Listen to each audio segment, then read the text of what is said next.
What's up, everybody? Anthony Cosenza here with the Orange and Black Insider Bengals podcast, part of the Cincy Jungle podcast channel and the SB Nation podcast network. Happy to be with you just about a week away from the Memorial Day holiday. It feels like I haven't been on the air for a really long time. I went away for a few days on a little family trip, and I don't know, it just feels like I haven't been in front of a microphone, a computer, or any of that kind of stuff for a while. So it's good to be back talking some Bengals as they are resuming on-field workouts. A lot to talk about. Last time we did the Happening headline show, you were primarily just talking about the stuff with Jesse Bates and all kinds of different things. So we are going to talk a bit more about what's going on around it was really Bengals-centric last time.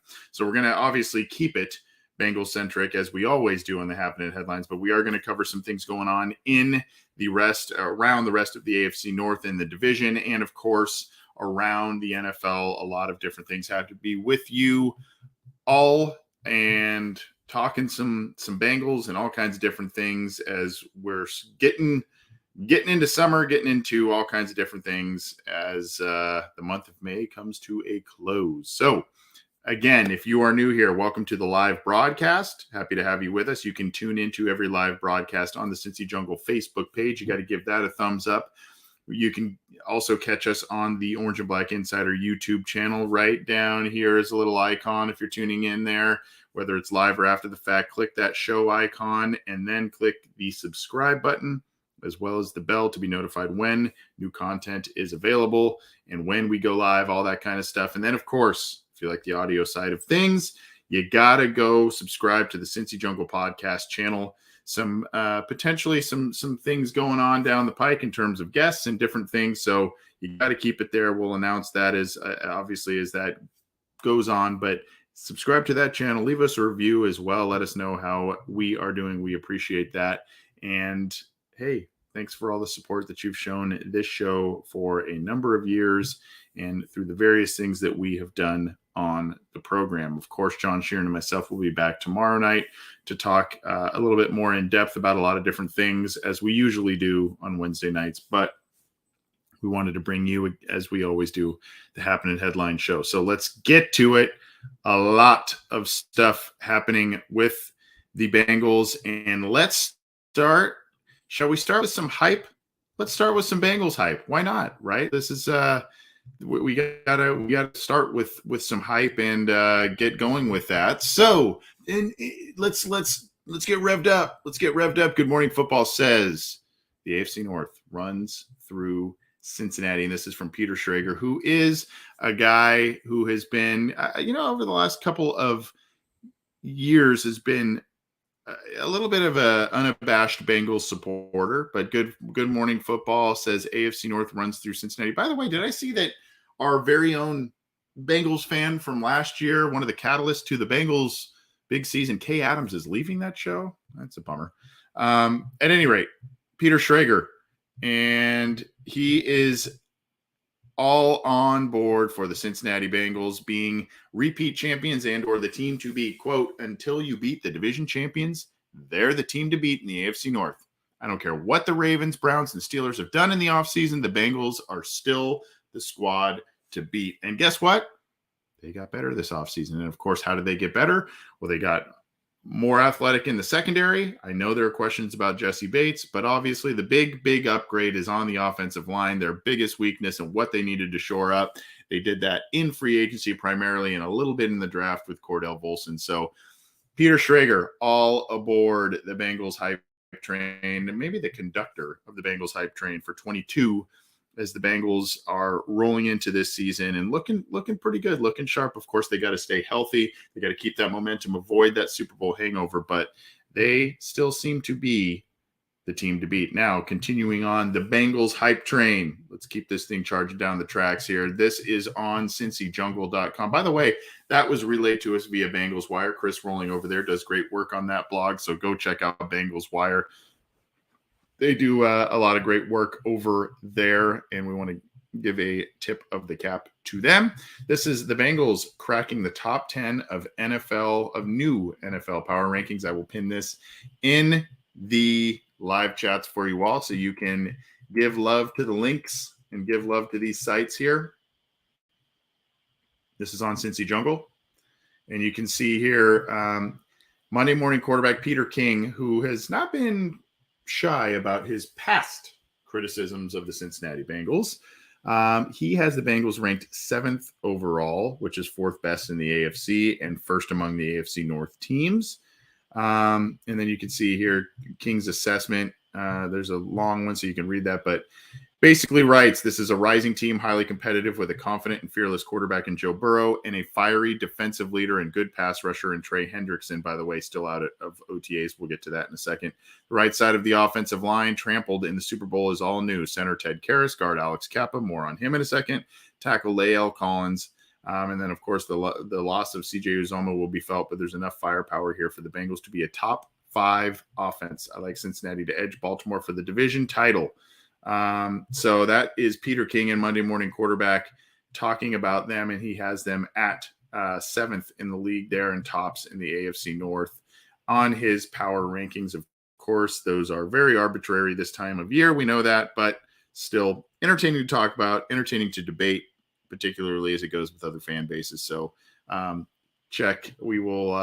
have to check that one out and the rest of the quotes on cincyjungle.com and, of course, Monday Morning Quarterback. Now, Zachary Carter, Bengals 3rd round pick, a little bit of a surprise pick. When they chose him in the 3rd round, there were some other names out there that we thought they would maybe go with, but they really like this kid's athleticism, his size, and his ability to do different things on the defensive line. They agree to their rookie deal. Cam Taylor Britt also agreed recently. So 95th overall pick. And so he and the Bengals are in the fold there. So the only one left, again, he is the 5th Bengals selection. So the only one left here so far is Cordell Volson. The Bengals are getting this done quickly. And usually that goes a little quicker, not only because of the rookie wage scale, but because when you pick a little later, those, some of those things just become a little easier with a little bit of a lower dollar amount than the Bengals had been paying with the number 1 overall pick, the number 5 overall pick, the past couple of drafts. So yeah, they are getting it done, getting those things done. So we had some hype train. Now we've got some news with Zachary Carter signing his deal. And now the Bengals and the Rams preseason game, trying to give this a little bit of oomph is the league in these two teams. They are also, my understanding is that they will be practicing leading up to this week, the Rams and the Bengals going into this one. So interested to see how, if at all, how chippy that may be at that point in time. But they are trying to give this a little bit of luster. The Bengals and the Rams here moved up to it is in the NFL Network. They changed the kickoff time, now scheduled for 6 p.m. Eastern, 3 p.m. Pacific on Saturday, August 27th at Paul Brown Stadium. The thing is with this, unfortunately, we don't know who's going to be playing in this game for either team. You would think that, Joe Burrow, probably minimal time, if any at all. Some of the receivers for the Bengals, star guys, probably not getting a ton of time just to save, everybody's energy and health. And then also trying to get final roster looks at some of these players that may be trying to cling to a back end roster spot, depending on where they may go. So, that's something to obviously watch. It's a fun game and it'll be cool to watch, particularly if you are interested in some of these roster battles, but you got to figure that some of these players, some of the star players, will probably be held back, if not fully out of the game itself. So still, the NFL is trying to position this as kind of the Super Bowl rematch in the preseason. Final preseason game, we know how those kind of go. Usually it's probably that dress rehearsal now, because the preseason has been condensed and the regular season has been expanded a game each way in each season. The dress rehearsal is kind of now the second game, with the third game, kind of being a little bit more of the guys that are grinding for a spot, looking for a little more time. And obviously guys that may, as unfortunate and cold-hearted as it may sound, might be auditioning for a job elsewhere, if not with the Cincinnati Bengals. So that's something to keep note of with the Bengals and the preseason schedule. Now Some not great news. This does not seem serious. Does not seem serious. I want to preface this, but Alex Kappa, the Bengals prized free agent signing guard from Tampa Bay. You can see here Jason Markham. It is not expected to keep him out too long, but he's sidelined with a core muscle injury as Alex Kappa. And this, I will pin this in the live chat for you folks here. But you can see here, Zach Taylor says it's a, quote, core muscle deal. This is from Mike Petralia at TRAGS. With Alex Kappa, could miss a couple of weeks. Nothing serious right now. So a couple of weeks. Not liking that, but and unfortunately, we've seen some of these things kind of turn into one thing and escalate into another, and mum's the word. But it sounds like they're being precautionary. Sounds like they're being safe, and it's nothing serious at the moment.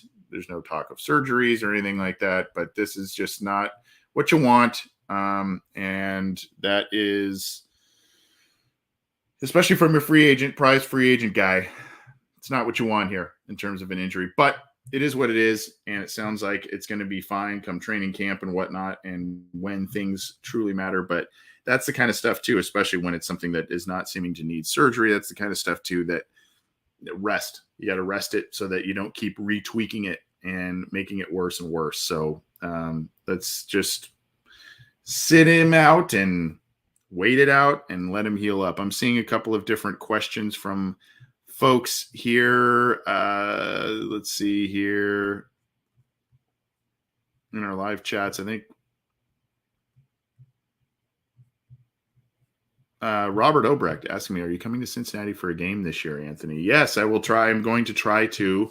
My plan is such. Maybe week one again. I was out there for week one last year. And what I would like to do, by the way, is if I do go out to Cincinnati, I would like to extend my trip a little longer, maybe have, whatever it is, or get together a live show somewhere, whatever, and do that. It'd be fun to kind of meet and greet and do all kinds of stuff, hang out with a lot of people and all of that. And of course, take in all of what Cincinnati has to offer.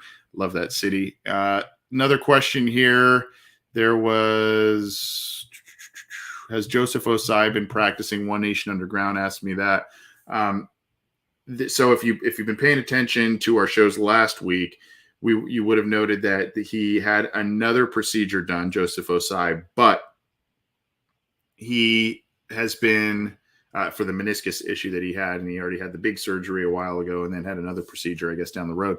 Zach Taylor mentioned that, but he has been doing side field work. He has been seen doing sprints and whatnot. So he has been working, not necessarily full practice. Another guy they're kind of monitoring and being careful with, but something to keep an eye on, definitely, especially as that other additional surgery or procedure has been done. But he has been out there practicing to some degree, doing sprints and whatnot. There was a video of that. So he's been out there, but still limited in a lot of different ways because of the injury. But moving on. Thank you for the questions, by the way. I will try to continue to get more if you have more there, but we're going to keep rolling on here. This guy is one of the most intriguing players. Again, the Bengals roster is pretty stacked, okay?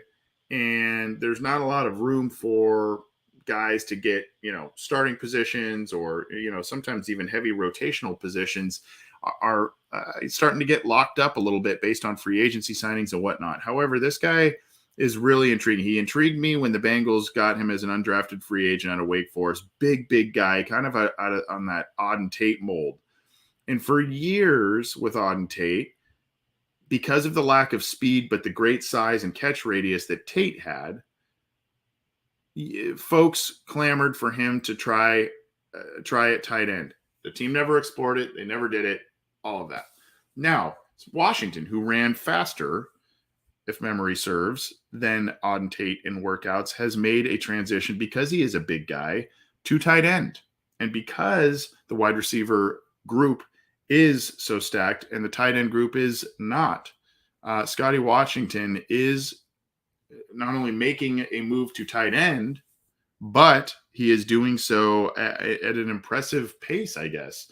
He is impressing after a position change at tight end. Again, these are OTAs. It's early, but you got to like hearing this. 6'5", as I mentioned. And so this is James Casey, the tight ends coach for the Bengals. Quote, he's rebranded himself a tight end. We're going to work with him. He's a big, fast, strong guy. There's a lot of nuance to playing tight end. Really, after the quarterback, the tight end has to know the most. He has to learn to block in both the pass game and the run game, and he has to have good enough technique to block guys like Myles Garrett on the edge. And in the run game, you're not just going down there blocking the C gap. And of course, you see the Bengals have done some things at tight end, but they've also lost CJ Uzomah. They brought in Hayden Hurst. They brought in Nick Eubanks. They still have Mitchell Wilcox, a guy they like. They still have Thad Moss, a guy that they thought they were going to get playing time before he got hurt in a pregame warmup while being activated. And then, of course, they brought in Justin Rigg, the tight end from Kentucky, to come in here. So he's got a battle, but again, Casey likes him, and he is supporting his move to tight end from wide receiver. And my understanding also is that Scotty Washington in the offseason works out at the gym out in Southern California here where I work out. So Scotty, if you ever want to catch a workout, man, let's pump some iron. You can show me what's up. That's for sure. Let's keep rolling on here. Good to see Scotty Washington make some headlines there. By the way, James Casey was an interesting player when he did play. I think he was with the Texans and whatnot. He was a guy that just kind of was a little bit of an H-back and tight end. He kind of held down in multiple roles. So he's a sharp guy and a guy that knows, he talked about that nuance of playing the position. There are a lot of nuances to playing that position, and Casey talked about that. So at any rate, that's another guy to definitely watch this summer as things roll on. Kind of one of those guys. There seems to be always at the pass catching positions. There seems to be guys that just come in and all of a sudden kind of surprise people. They're kind of the talk of the training camp. Is he going to make it? Is he going to be on the active roster? Might a team grab him off of waivers? What have you? So a guy to watch for sure. A couple of updates also on the OTA front, and definitely go follow these folks if you do not on Twitter, if you have a Twitter account, or subscribe to what they are writing about, talking about, doing. Charlie Goldsmith, who has been on our program before, great guy with the Cincinnati Enquirer, also covers the Reds, looking at practice and depth chart. Running back Chris Evans and undrafted free agent receiver Kwame Lassiter could play bigger than expected roles this year. Evans could have an expanded receiving role in the slot. Lassiter is fast, efficient, and can line up outside. The big one here, yes, Lassiter, that's another name to watch. And really, when you look at the Bengals wide receiver group, you've got the big three, and we'll hear from one of those big three in just a minute. But you've also got Stanley Morgan in the mix, who's primarily a special teams guy. Mike Thomas is back. Again, helpful on special teams, occasional play on offense, but they need a little bit of oomph behind some of these other guys. They need to have another threat, not necessarily, obviously, of the same caliber or talent of the big three, but guys that can pose a threat behind those. And that's why a few weeks ago we talked about the idea of the Bengals signing Will Fuller in free agency as just kind of wide receiver 4. Maybe he's a guy that can stretch the field a little bit, but Lassiter, rather fast, efficient, can line up outside, is how Goldsmith talks about him. So, that's a guy to look at. And then, of course, Chris Evans is the main one to watch here. Chris Evans, a guy that we talked about on this program that, the hope is that he's kind of shades of early Gio Bernard, maybe that breakout year. I know he didn't amount to much after it, but that breakout year in 2005 from Chris Perry, where it's just a receiving threat, a really athletic guy that's a great outlet for Joe Burrow and not relegated to pass blocking duties and just, kind of out there or on the sideline, not doing much or taking advantage of the athleticism. Chris Evans flashed last year a couple of times, and this is a guy that I know the Bengals coaches really like. I know the fans are liking more and more, so it'd be nice to see Evans be able to carve out a niche for himself, and now with the offensive line being fixed, not being relegated to pass protection, that sort of thing, but also now being a guy who can line up in the slot, come out of the backfield. Yeah, he can still chip guys and help out in pass pro every once in a while, but a guy that can really be another facet in the offense, a dynamic player. So we'll see what happens there. 2 guys to watch for Charlie Goldsmith. And another quick update here from Goldsmith. As I mentioned, Hendrickson out, not at OTAs. Trey Hendrickson, we knew that last week. And again, same as last week, here's a picture from Charlie Goldsmith. Again, go follow him at Charlie G __ at the end there. So go follow him. Does great work. We'll have to get him back on the program here. But Hendrickson and Jesse Bates, as predicted, are not at OTAs. And we mentioned, Hendrickson isn't holding out or anything, but rather opting to work out on his own and do things at his own. There's some workout bonus stuff going on with his contract and whatnot. So that is something to take note of. And we kind of knew that was going to be something that was occurring with those two absences there. Okay. I'm not going to play the whole clip because I don't want to be a no talent plagiarist. At least not more so than I already am. But this is from Fox 19's Joe Danneman. 34 seconds of unending confidence from Tyler Boyd. I'm just going to play like a couple seconds of it, and I'm going to give you the link. You got to go give Joe the clicks. You got to go give him the love here because he posted this on his Twitter account. We have not had Joe on this program, so we'll try and get him on the program. Entertaining guy and provides great coverage of the Cincinnati Bengals. But this is, again, the talk now is target on the backs and all of that. Here's Tyler Boyd talking about some confidence and whatnot here on Twitter. Definitely, because all eyes on us now. And now we get the controller on this. We can control how the outlooks of game goes because we're a team that everybody think they can be. And in my eyes, we can't be beat. So confidence. We like that, and we like hearing from Tyler Boyd on that front. So go listen to the whole clip there. I can't and won't play it all for you. You got to go follow Joe Danneman, Fox 19. Joe providing great coverage, and thank you to him for getting that sound bite. Again, there's probably about 20 seconds more than what I played there. Very entertaining, and I'm sure the whole interview will be up on Fox 19 later. But we love us some Tyler Boyd here. It's been a little while since he's been on the program, a couple of years now, so we'll have to get him back if we can. But regardless, cool interview and cool soundbite from a guy who has really asserted himself as a team leader, really embraced his role really well. He knows how good he is, but he also knows how good the other guys are on the outside, and T. Higgins and Jamar Chase, and he is embracing that, and he knows how good this team is and just kind of says the sky's the limit here. Sky's the limit. So some confidence from Tyler Boyd that can kind of tie back into how we began the show with the hype. We like it. So good stuff from Joe Danneman and Tyler Boyd. Speaking of Bengals wide receivers, and I just mentioned his name, Jamar Chase.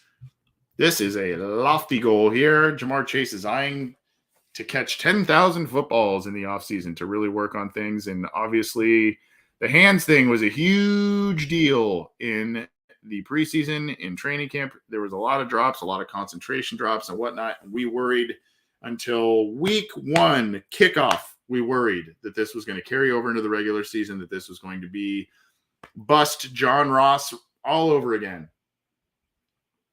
Instead, Jamar Chase rewrote the rookie record books, rewrote the Bengals record books, and just had an absolutely outstanding season. And, oh, by the way, in that week 1 game, caught a deep ball for a touchdown, had a 100-yard game in that game.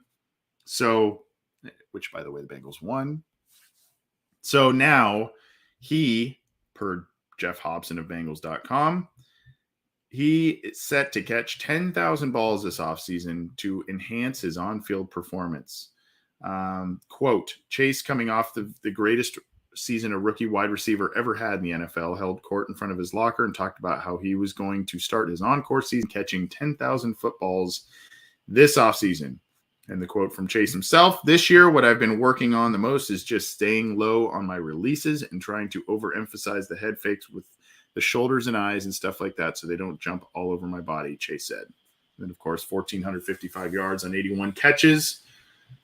Man, think about, there were still some plays out there.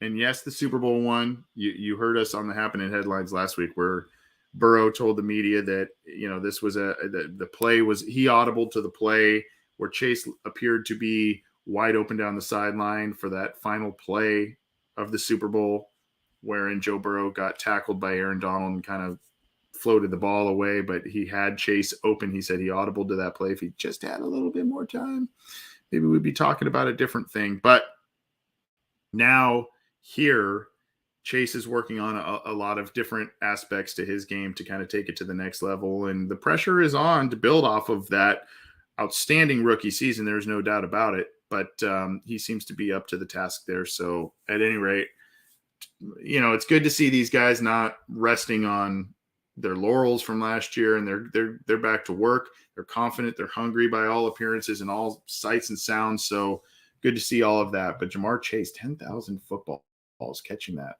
Man, take care of those hands and those fingers, man. Don't be breaking any digits or anything there. You need to keep everything intact going into the regular season. That's for sure.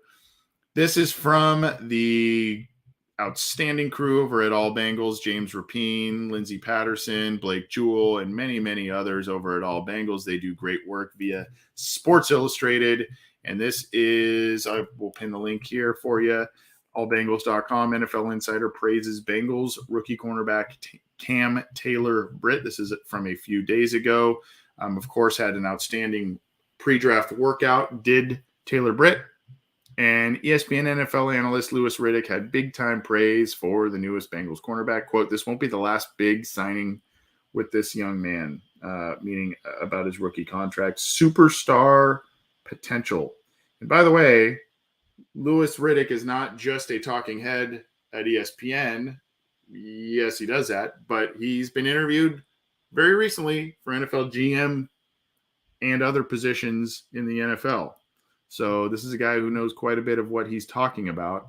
And so superstar potential is what Louis Riddick coined things for Cam Taylor Britt.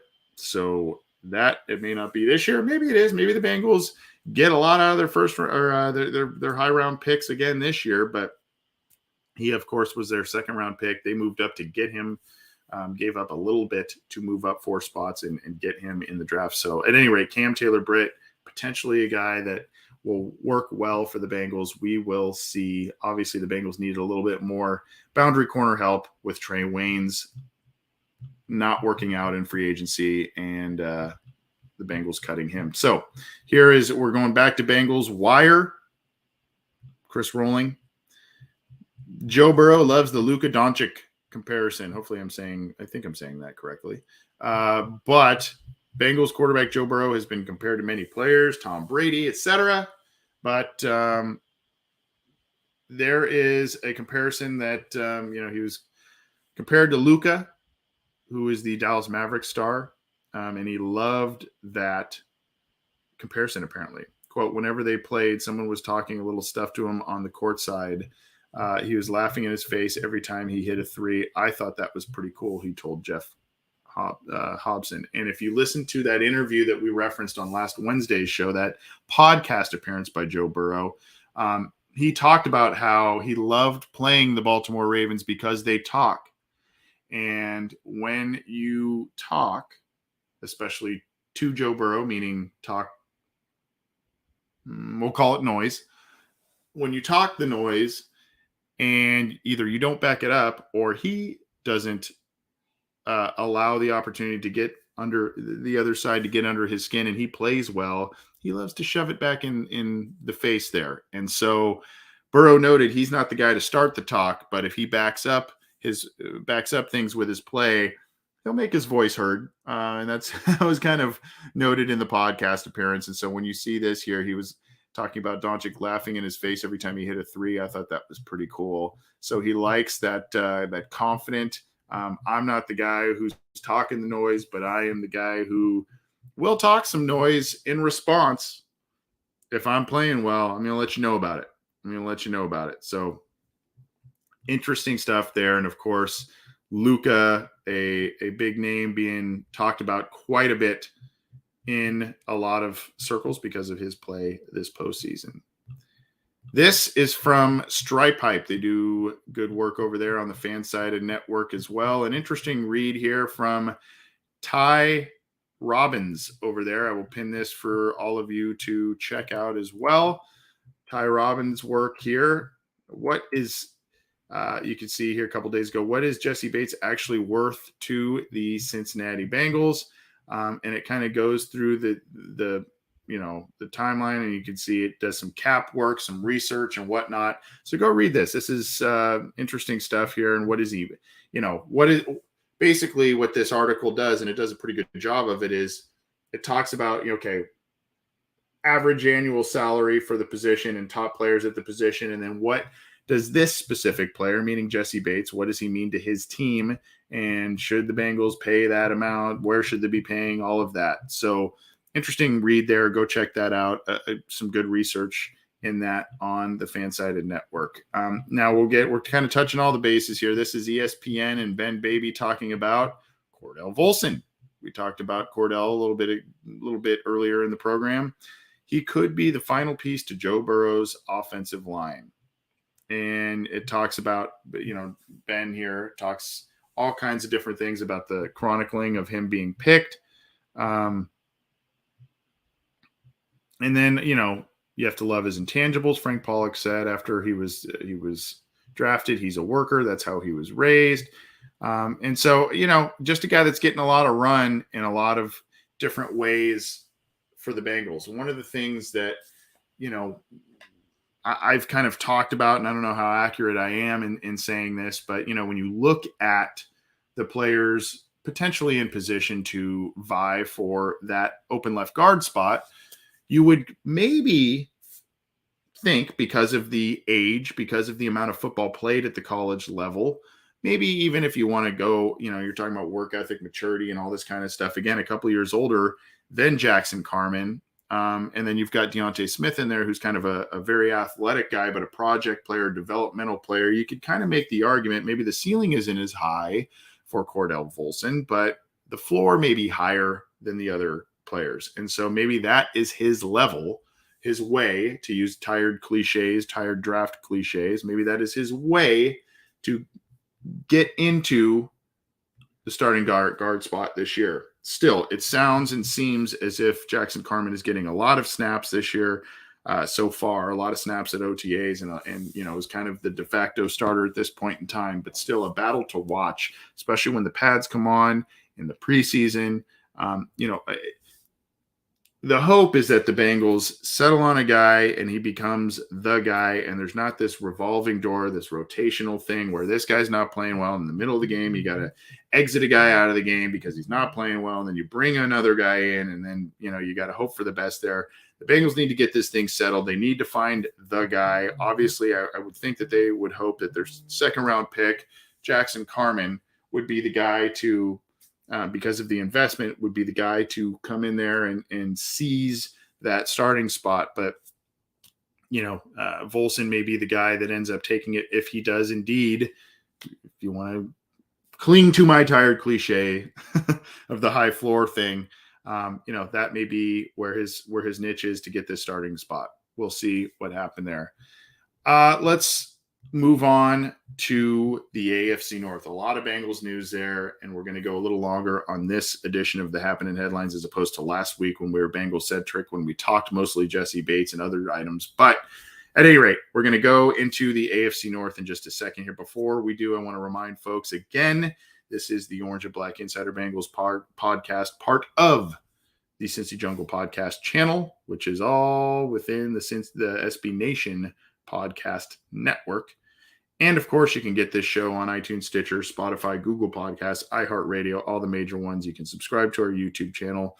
You got to go like our Facebook page and then go follow us on Twitter, whether it's at Cincy Jungle, at Bengals OBI. Myself, I'm at CJ Anthony CUI on Twitter. So follow all of us there. And John, I believe, is at John_Sheeran. So you can go follow him and all of the other Cincy Jungle content creators there. Go give them a follow if you would, and we appreciate your support of the show. All right, let's cruise along, and you're going to see a theme here as it goes with AFC North teams and the players they're signing. Okay, you're going to see a theme here, promise you. Let's start with the Baltimore Ravens. Kyle Fuller. Impressive defensive back I think there's been some injury stuff going on there, and he's bounced around a little bit. But Kyle Fuller is now going to the Baltimore Ravens. So the impressive offseason for the Baltimore Ravens continues. They had a good draft. They brought in Marcus Williams at safety. They bring in Kyle Fuller. They're healthier. So they are working to shore up their defense, their pass defense, and try and match up against a lot of different teams, maybe like the Bengals.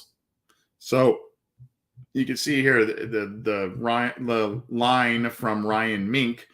The Ravens offseason project of boosting the secondary may have secured the final piece of the puzzle Tuesday, as veteran Kyle Fuller has agreed to terms on a one-year deal to return home to Baltimore. And this just came across the wire a little bit earlier. Fuller rounds out a cornerback unit that needed help and more experience in depth.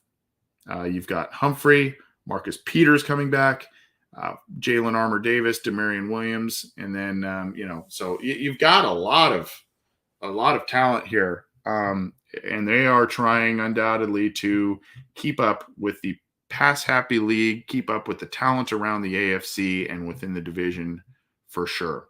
Now, the Ravens also recently brought in another player. Guess which side of the ball it's on. Ravens are signing Brent Urban, a guy they drafted years ago, to a one-year deal, versatile defensive lineman that they are bringing back on a one-year deal. I think he was recently with the Cowboys. So, and then he was with the Vikings as well. So he's coming back to Baltimore to help out their defensive line, their one-year deal, minimum salary. So, maybe not something, and that, by the way, is courtesy of Baltimore Beatdown, the SB Nation Baltimore Ravens site. So not something that totally moves the needle, but one that you look at it and you go, okay, you just signed Fuller, you just signed Urban, both defensive signings. What's the theme there? And what happened last year, especially when it came to a couple of games within the division? You getting the memo here? Okay. Now let's move to Cleveland.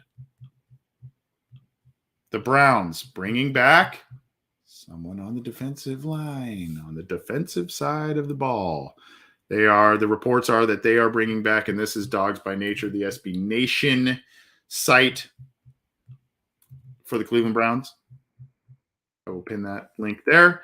They are bringing back Jadeveon Clowney. Cleveland.com's Mary Kay Cabot, I believe, broke the story.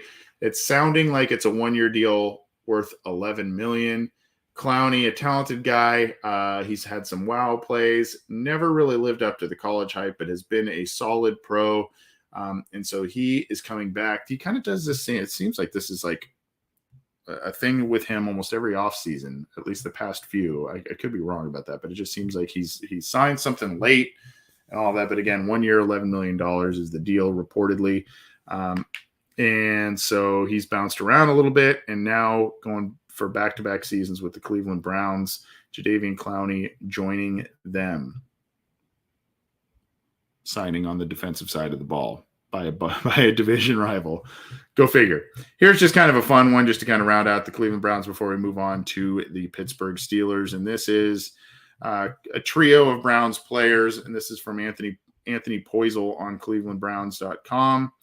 Johnny Stanton, Myles Garrett, and Wyatt Teller to play Dungeons & Dragons game for charity. So if you are a D&D player, this may be something you'll get a kick out of. I will put that on. This is on clevelandbrowns.com. Just kind of a little fun thing there for charity that they are doing.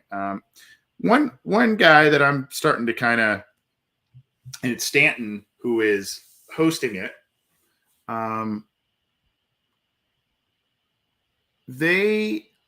again, it's to raise money for Red Nose Day, a charity aiming to end child poverty. So obviously a very, very worthwhile cause. Stanton is a guy I've kind of grown to like a little bit from the Browns, for a variety of reasons. You see this is kind of a creative thing, but he also, unfortunately, not to get so heavy-hearted about stuff, but there was recently a shooting at a church very, very near where I live, and a physician, lost his life, and Stanton called him out and kind of rightfully lauded him as a hero. And so a guy that, I kind of caught notice of that. And, you see stuff where he's spearheading charitable endeavors like that. And that kind of gets your attention there. So kind of cool thing there. Just a little bit of a different, a little bit more on the D&D thing, the Dungeons and Dragons for charity, at least, not so much the calling out of the physician that I said, but the D&D thing, obviously, a little bit more lighthearted and a little less serious than the Clowney signing there for the Browns, but kind of fun. All right. Moving on, PittsburghSteelers.com, or just Steelers.com, I guess. And the big thing as OTAs are going there, the quarterbacks are excited to be back at it. This is from Teresa Varley and Mike Pursuta on Steelers.com.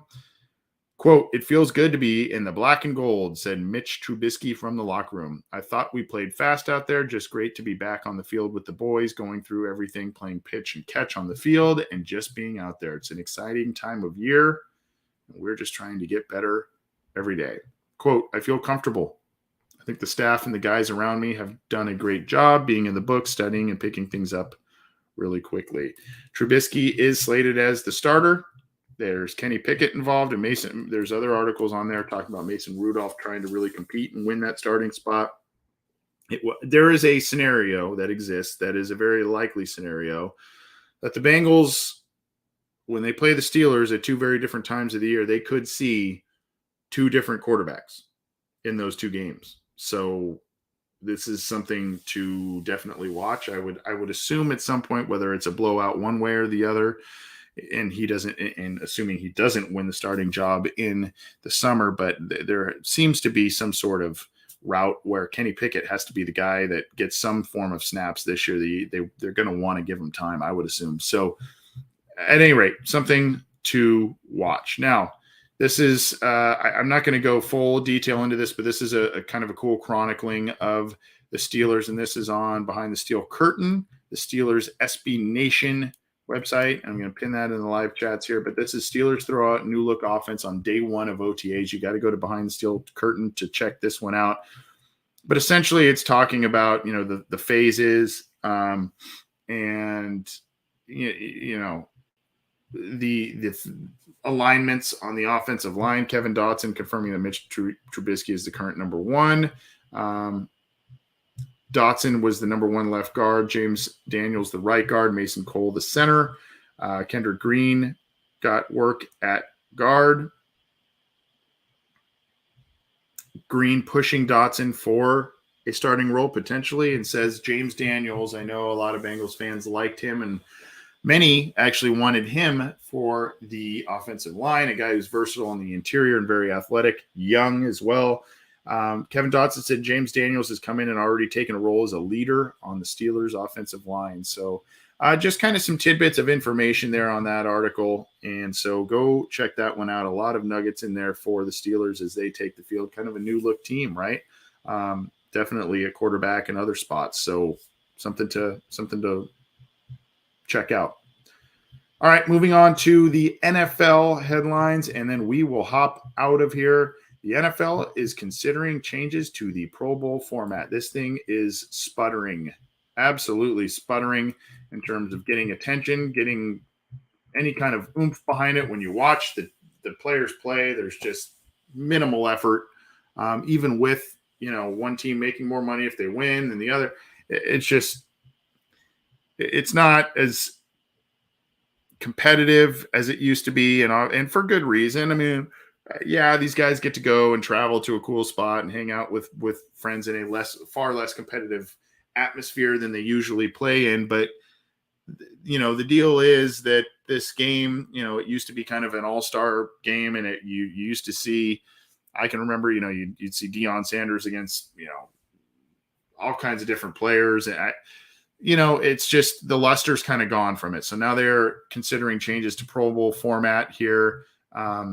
And you can see here, they've moved it to and from Hawaii. I don't know if that's actually been something players have liked or not. So a lot of players used to like that kind of vacation and reward, if you will, of going to Hawaii and playing there, spending the week out there. Some do not like that. So I don't know, but basically the league is discussing ways to improve the Pro Bowl game and the week of events, possibly eliminating the traditional Sunday game and using the day to showcase the players in it. That's what Ian Rappaport reported. A flag football game could be a possible alternative solution, among others. Really, it's, again, what do you turn it into and how do you market it? How do you push it to the masses at that point? I mean, if it's going to be a flag football game, okay, but you better be able to market that in a way that, will get people to want to watch it. They've moved it from, after the Super Bowl when kind of the luster, they moved it back to the week before. They've done all kinds of different things to try and get the luster back in this game, and unfortunately it's just not really working. So they're going to discuss it, and we'll see what happens with the Pro Bowl this year. Hopefully, once again, we won't have to worry about that from the Bengals side of things because they will be playing in the big game. We'll see, though. Let's keep rolling on here. A couple of weeks ago, there was a lot of talk about Ryan Tannehill, one of which was some of his comments about, sadly, how tough he took the loss against the Bengals, how tough he took the criticism that he received for his play in that game, seeking therapy and all kinds of stuff. And, respect to him for being open about that and for seeking the help that he needed with that situation. So that was one of the major storylines coming out of that. But the other was that in that same press conference, he talked about how he feels his job isn't to mentor Malik Willis, rookie quarterback coming in to the team. And this got received mixed reviews would be kind in saying how a lot of folks saying this is just absolutely terrible, that he wouldn't openly take this kid under his wings. Others are saying that really isn't his job. It's really just to try and maintain his job as a starter if the guy learned something along the way. So, and then of course there's people that are just kind of throwing their hands up like, I don't know kind of whatever. So now, as you can see from the headline, I meant no disrespect was the quote. He didn't mean to ice out his teammate. I meant no disrespect or anything close to that, is a quote from Tannehill from Titans senior writer and editor Jim Wyatt. We've been in constant communication since he was drafted through the madness that ensued after my last press conference and over the last few weeks as he's been in the building and kind of getting to know each other. He's a good person. He's a talented player. He's coming off a great college career. We're happy to have him in the room. Really just kind of disappointed in how things got spun and twisted a little bit. And then he also talks about priding himself on being a great teammate, does Tannehill. So, again, comes with the position of quarterback in terms of you being a vocal person and people really reading into the things you say and what you're saying and everything. And so this thing really got some legs behind it. His quotes about his job isn't really being a mentor or, kind of something to that effect.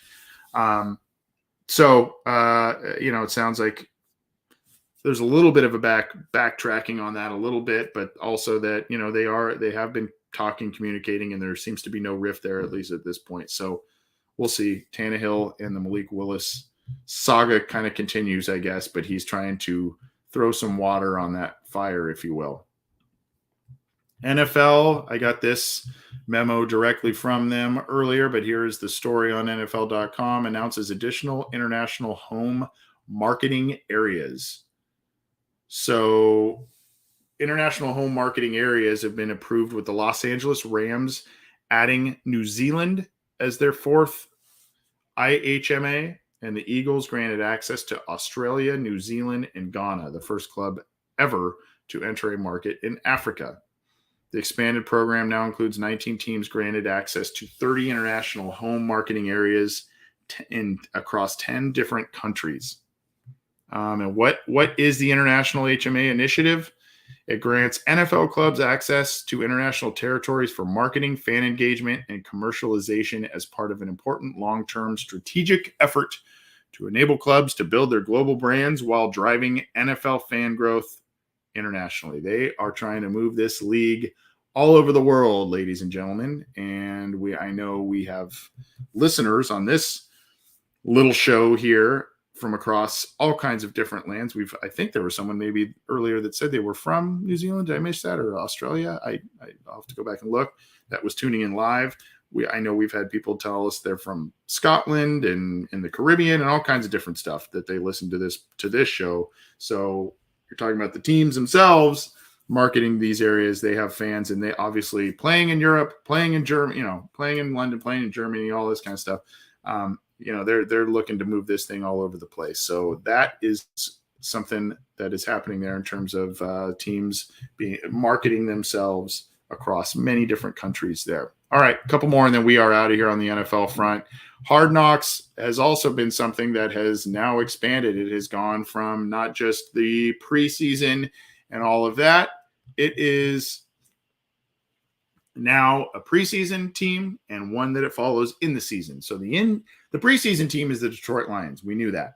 Hard Knocks now announced that the in-season team is the Arizona Cardinals, a really intriguing team.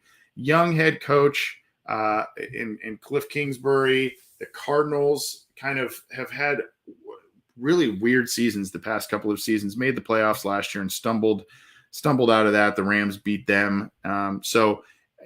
This will now be a team that is chronicled in season. There's a lot of stars in there. Kyler Murray, I believe he is he holding out of OTAs? I'd probably need to check on that, but all kinds of different things happening with the Cardinals. A lot of talent there. You've got the suspension from DeAndre Hopkins as well that's in there. So we'll have to see exactly what